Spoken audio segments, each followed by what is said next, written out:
स्वागत है आपका यस न्यूज़ कर्नाटक एक्सप्रेस में। मैं आपके साथ सुफियान हूं। आइए आज की खबर पर नजर डालते हैं। ಹಿರಿಯರು ಯುವಕರು ಸುಮಾರು 12ಗಂಟೆಯಿಂದ ಬೆಳಗ್ಗೆ 4ಗಂಟೆವರೆಗೆ ಗಸ್ತನ್ನು ತಿರುಗಾಡ್ತಾರೆ ಮತ್ತು ಒಬ್ರಿಗೊಬ್ಬರು ಸಹಕಾರ ಕೊಟ್ಟು ಯಾರು ಗಾಬರಿ ಪಡುವ ಅವಶ್ಯಕತೆ ಇಲ್ಲ ಅಂತ ಅವರೇ ಹೇಳಕತ್ತಾರೆ. ಈಗ ಭಾಳ ಸಂತೋಷದ ವಿಷಯ.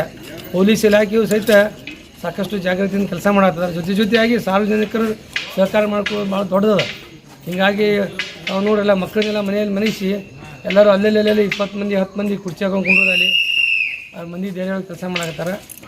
ಆದ ಕಾರಣ ಎಲ್ಲ ಕನಕದಾಸ ಬಡಾವಣೆ ಎಲ್ಲ ತಾಯಂದಿರಿಗೆ ಹಿರಿಯರಿಗೆ ನಾನು ಕೃತಜ್ಞತೆ ಬಂದು ಧನ್ಯವಾದ ಹೇಳ್ತೀನಿ. ಈ ರೀತಿ ನಾವೆಲ್ಲ ಜಾಗೃತ ಆದ್ರೆ ಮಾತ್ರ ಅದು ನಾವು ಸುಧಾರಣೆ ಆಗಕ್ಕೆ ಸಾಧ್ಯತೆ. ಮತ್ತು ಕಳ್ಳರು ಅನಿಸ್ತಾರೆ ಅವ್ರಿಗೇನು ಯಾರು ಒಬ್ಬಂಟಿಗಿರ್ತಾರೆ, ಯಾರೂ ಮಾತಾಡಲಾರದಲ್ಲಿ ಅಥವಾ ಯಾರೂ ಒಬ್ರಿಗೊಬ್ರು ಒಬ್ರಿಗೊಬ್ರು ಸಂಬಂಧ ಇರಲಿರುತ್ತೆ ಅಂಥಲ್ಲಿ ಮಾತ್ರ ಅಟ್ಯಾಕ್ ಮಾಡ್ತಾರೆ ಅವರು. ನಾವು ಈ ರೀತಿ ಒಬ್ರಿಗೊಬ್ರು ನಾವು ಜೊತೆಯಾಗಿರ್ತೀವಿ ಅಂತ ಕೊಟ್ಟರೆ ಅವ್ರು ಬರೋಂಗಿಲ್ಲ ಇಲ್ಲಿ. ಹಿಂಗಾಗಿ ನಾವು ನೋಡಿದ್ದೀವಿ ಅಲ್ಲಿ. ಈಗ ನೋಡಿರಿ ಆಗಲೇ 10 ಸುಮಾರು ಟಕ್ಕಿ ಅಂತದಲ್ಲಿ ಹೆಸರು ಕೈರಿ ಟಕ್ಕಿ ಅಲ್ಲಿ ಇಬ್ಬರು ಒಂದಿರತ್ತೆ ಫುಲ್ ಕೈರಿಗೇನು ಹಾಕಿ ಕೈದೆಲ್ಲ ಅಲ್ಲಿ ಜನ ನಿಮ್ಮಗತ್ಲೆ ಗುಂಪಾಗಿ ಬೆನ್ನ ಹತ್ತಿರ ಓಡೋಗ್ಬಿಟ್ರು. ಮೇಲ್ಗಡೆ ಪೂರ ಟೆಡ್. ಹಿಂಗಾಗಿ ನಾನು ಸಹಿತ ಸಾರ್ವಜನಿಕರಲ್ಲಿ ನಾನು ಗಸ್ತ ಹೇಳತ್ತೀನಿ. ಈಗ ಒಂದು ಕಾಲನಿ ಮುಗಿತು ಹೆಸರು ಕಾಲನಿ, ನಿಮ್ಮಲ್ಲಿ ಒಂದು ಅರ್ಥ ಸಾಕು ಇನ್ನೊಂದು ಕಡೆ ಹೋಗ್ತೀವಿ. ನಾವು ನಿಮ್ಮ ಜೊತೆ ಇರ್ತೀವಿ. ನಮ್ಮ ಫೋನ್ ಎಲ್ಲ ಚಾಲು ಅದಾವ. ಯಾರು ಧೈರ್ಯ ಬಿಡಬೇಡ ನಾವು ಹೇಳಕ್ ಬಂದೀವಿ. ಏನಂದ್ರೆ ನಮ್ಮ ಬಲ ಎಷ್ಟೈತೆ ನಾವು ಸ್ತ್ರೀಯರಾಗೇನೆ ಇಷ್ಟು ಧೈರ್ಯದಿಂದ ನಿಂತಿ ಅಂದಾಗ ಎಲ್ಲ ಸಾರ್ವಜನಿಕರು ಇದಕ್ಕೆ ಸಪೋರ್ಟ್ ಮಾಡಬೇಕು. ಎಲ್ಲ ಅಧಿಕಾರಿಗಳು ಬಂದು ಪೊಲೀಸ್ ಸಿಬ್ಬಂದಿಗಳು ಬಂದು ನಮ್ಮ ಕಾಳಜಿ ವಹಿಸ್ಲಕ್ಕೆ ಅವರು ಕುಟುಂಬವನ್ನು ಬಿಟ್ಟು ತಿರುಗಾಡಕತ್ತಾರ ಅಂದ್ಮೇಲೆ ನೈಟ್ ಡ್ಯೂಟಿ ಮಾಡತ್ತಾರ ಅಂದ್ಮೇಲೆ ನಾವು ನಮ್ಮ ಬೇರೆ ಕಡೆ ಹೋಗೋದು ಬೇಡ, ನಮ್ಮ ಏರಿಯಾಗಳನ್ನೇ ನಾವು ಭಾಳ ಏನು ಸುರಕ್ಷಿತವಾಗಿ ನಾವು ವೀಕ್ಷಣೆ ಮಾಡ್ಕೋತಾ ಇದ್ರೆ ನಮ್ಮ ಕುಟುಂಬವನ್ನು ನಾವು ಇದು ಕಾಪಾಡ್ಕೊಳಕ್ಕಾಗುತ್ತೆ ಅಂತ ಹೇಳ್ಕೊತ ನೀವು ಎಲ್ಲರೂ ಇದಕ್ಕೆ ಸಪೋರ್ಟ್ ಮಾಡ್ರಿ ಅಂತ ಹೇಳ್ತೀನಿ ಅಷ್ಟೇ.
ಯಾವುದೇ ಹೊಸ ಸುದ್ದಿಯನ್ನ ನೋಡಲು ನಮ್ಮ ಎಸ್ ನ್ಯೂಸ್ ಕರ್ನಾಟಕ ಎಕ್ಸ್ಪ್ರೆಸ್ನ ನೋಡ್ತಾ ಇರಿ.